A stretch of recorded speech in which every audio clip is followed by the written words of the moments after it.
Hace 20 años se estrenó una de las películas blockbuster de base cristiana más importantes. Ahora, 2 décadas después, han surgido noticias que sorprenderán a muchos cristianos que disfrutaron de aquella primera película. Pero antes de entrar en detalles, escuchen esto.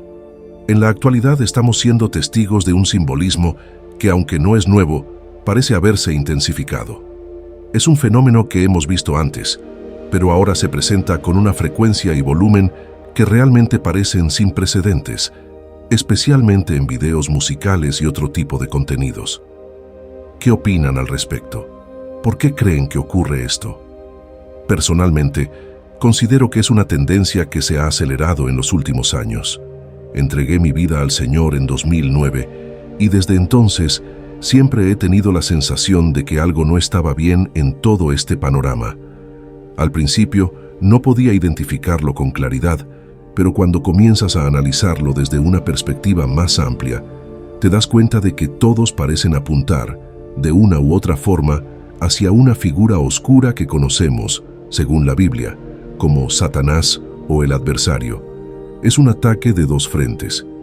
Por un lado tenemos representaciones explícitas, como lo que se muestra en un reciente video musical, una criatura de 2 cuernos con escamas negras, una imagen que incluso los no creyentes identifican como demoníaca.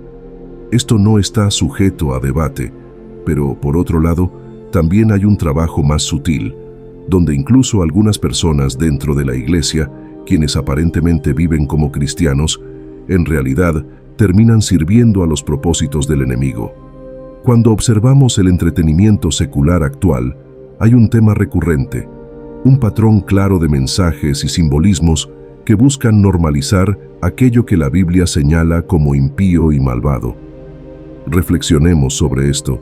En 2004 se estrenó La Pasión de Cristo, una película que ilustró las últimas 12 horas de la vida de Jesús de Nazaret, el día de su crucifixión en Jerusalén.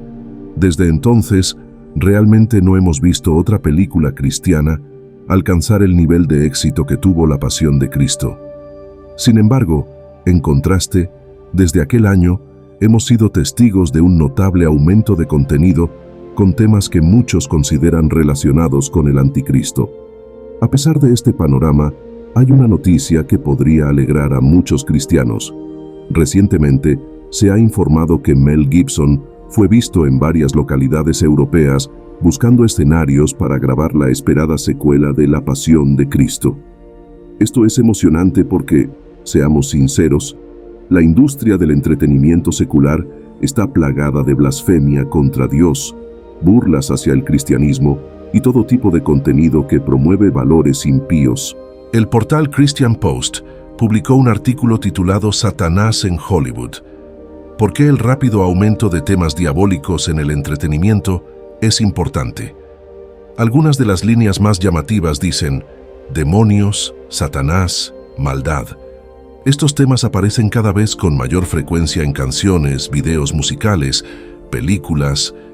¿Qué significa esto y por qué importa? La realidad es que el adversario no solo se presenta como una figura demoníaca tradicional, sino que también se disfraza de ángel de luz, algo bello y glorioso. Esto fue resaltado en una reseña reciente del video musical de Doja Cat, donde la artista asume una imagen demoníaca. En ese análisis se citó 2 Corintios 11:14, que dice: Satanás mismo se disfraza como ángel de luz. Además, un artículo de Newsweek titulado Satanás se está poniendo de moda. Lo infernal en la cultura pop estadounidense señala cómo estos temas están al frente y al centro en películas, series, podcasts e incluso libros para niños. Actualmente, existen clubes escolares dedicados a Satanás y organizaciones satánicas que incluso tienen divisiones políticas. Más allá de las películas y los libros, también hay videojuegos que glorifican esta temática. Una de estas organizaciones satánicas, incluso, es reconocida como iglesia por el IRS y el sistema judicial de Estados Unidos, algo que muchas iglesias cristianas nunca han necesitado solicitar. La Biblia es clara respecto a esta lucha. En 2 Corintios 10:3-5 leemos: Pues aunque andamos en la carne, no militamos según la carne, porque las armas de nuestra milicia no son carnales, sino poderosas en Dios para la destrucción de fortalezas, derribando argumentos y toda altivez que se levanta contra el conocimiento de Dios y llevando cautivo todo pensamiento a la obediencia a Cristo. Reflexionemos profundamente sobre este versículo, ya que nos recuerda que nuestra lucha no es solo contra lo visible, sino contra poderes y principados en los lugares celestiales. Este es uno de esos pasajes de las Escrituras que realmente nos ayudan a poner las cosas en perspectiva. La Biblia nos enseña aquí que, aunque vivimos en este mundo, no peleamos ni debemos pelear nuestras batallas como lo hace el mundo. Lo creas o no, hay fuerzas espirituales trabajando detrás de escena, fuerzas de luz y oscuridad que buscan influir en el corazón humano, ya sea a favor o en contra de Dios. Quiero que consideres esto. La Biblia no registra incidentes de posesión demoníaca para asustarnos. Estos relatos nos muestran el odio y la maldad del enemigo, pero más importante aún, destacan el poder y la victoria de Jesús. En numerosos relatos del Nuevo Testamento, la Biblia nos dice que Jesús reprendió a los espíritus inmundos con autoridad. Él no confrontó a los demonios de igual a igual. Jesús siempre actuó desde una posición de poder y dominio. Hoy, nosotros también podemos caminar en esa misma autoridad, la que viene con el nombre de Jesucristo. Cuando vemos imágenes como las que se presentan en ciertos videos musicales o en el entretenimiento en general, debemos preguntarnos, ¿qué mensaje están transmitiendo? ¿Qué ideología se está celebrando? Déjame preguntarte esto como cristiano. ¿Cómo puedes justificar escuchar a un artista que utiliza imágenes diabólicas en sus actuaciones o videos? Existe una creciente preocupación entre los creyentes sobre las referencias al ocultismo y la adoración satánica en la industria del entretenimiento. Estas imágenes y temas se han vuelto comunes, y en este video vamos a profundizar en las intenciones oscuras y la agenda satánica que se esconde detrás de mucha música secular. Por ejemplo, el renombrado rapero Eminem, en su canción Evil, dice: «Malvado, sí, soy tan malvado, podrido hasta la médula, un cerebro retorcido, soy tan malvado, es obvio que no soy como otras personas». En otra canción titulada Lucifer, declara: «Mis seguidores son como una secta satánica. Sí, me escuchan como cuando Manson hablaba. Soy Lucifer». Estas declaraciones no son solo letras, son ejemplos claros de cómo el espíritu del anticristo opera en este mundo. Muchas cosas que se producen y son celebradas en nuestra sociedad van directamente en contra de lo que es bueno y santo. La Biblia nos advierte claramente en 1 Juan 4:3. «Y todo espíritu que no confiesa que Jesucristo ha venido en carne no es de Dios». Este es el espíritu del anticristo, el cual ustedes han oído que viene y que ahora ya está en el mundo. En los tiempos de los jueces, cuando Israel vivía en un estado de anarquía, cada quien hacía lo que bien le parecía. Durante ese periodo, la idolatría y los sacrificios de niños eran comunes. Las mujeres eran tratadas como objetos y los altares paganos estaban llenos de maldad. Un ejemplo de esta decadencia moral se encuentra en el trágico relato de Jueces 19:20, que menciona a una concubina, una mujer que vivía con un hombre, pero con un estatus inferior al de una esposa. Esta concubina viajaba con un levita y en una parada para descansar ocurrió una serie de eventos horribles.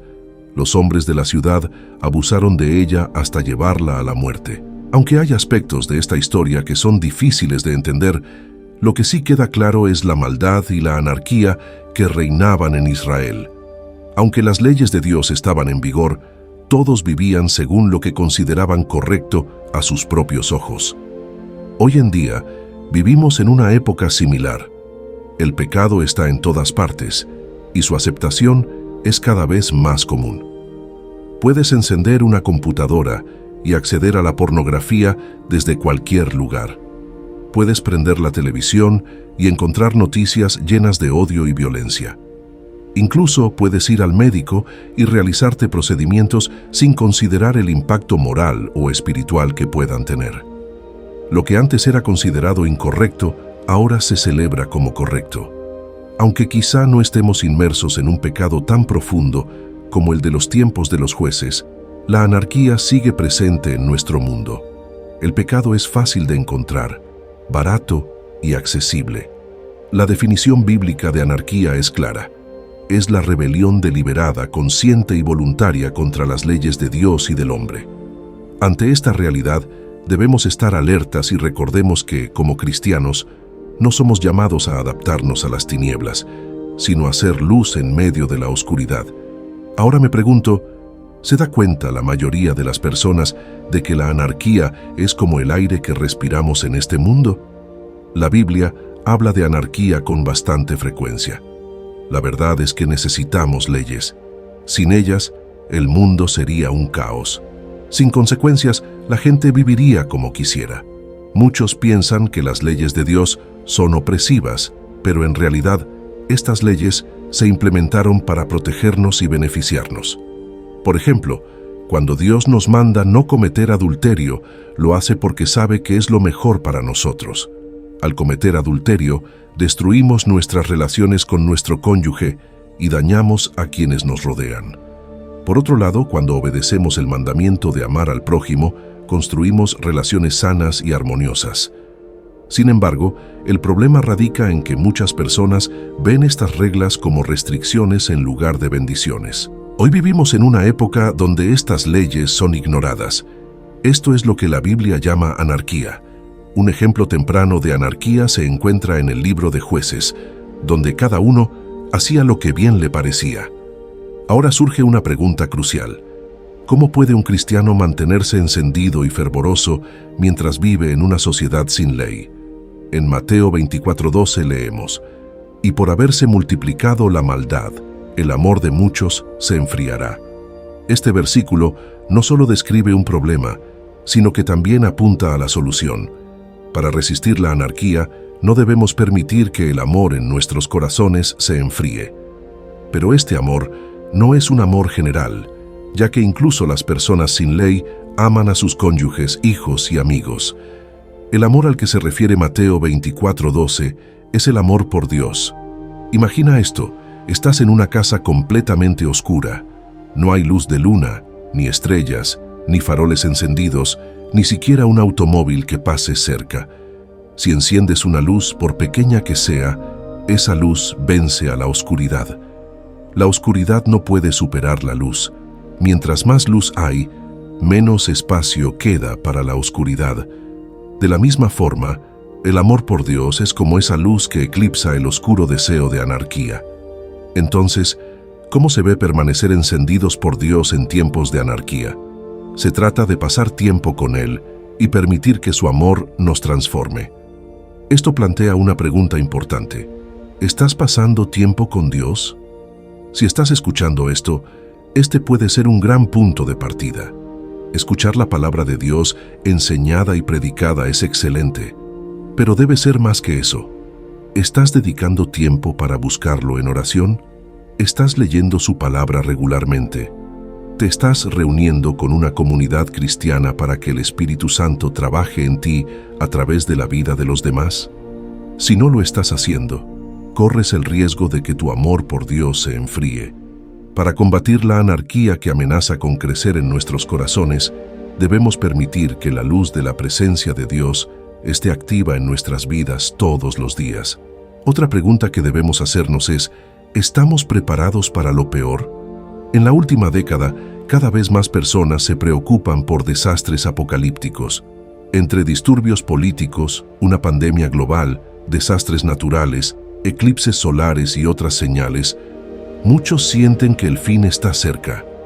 La comunidad Prepper ha crecido exponencialmente, con personas preparándose para afrontar catástrofes políticas o naturales. Sin embargo, muchos otros se preguntan si el fin del mundo, tal como lo describe la Biblia, está cerca. Se preocupan por la falta de alimentos, la violencia extrema y las condiciones ambientales hostiles, y buscan estar listos para sobrevivir. Pero la pregunta más importante es, ¿estamos preparados espiritualmente para el regreso del Señor? Prepararnos para el día del juicio final no significa solo almacenar recursos o construir refugios. Significa asegurarnos de que nuestras almas están listas y que vivimos cada día en obediencia a Dios. Algunas personas piensan que construir búnkeres, abastecerse de comida y municiones, o incluso acumular Biblias y materiales religiosos es la forma más inteligente de prepararse para tiempos catastróficos. Otros, sean o no preppers, están consumidos por la preocupación constante acerca del fin del mundo. Muchas personas, religiosas e irreligiosas, están convencidas de que la guerra nuclear está a punto de destruirlo todo. Otros creen que el calentamiento global causará el colapso del planeta en un futuro cercano. Entre los creyentes en la Biblia, algunos están seguros de que las profecías bíblicas se están cumpliendo ante sus ojos. Comparan la Biblia con los titulares de las noticias, convencidos de que el fin está cerca. Para ellos, el llamado reloj del juicio final es un recordatorio constante de que el apocalipsis parece estar a la vuelta de la esquina.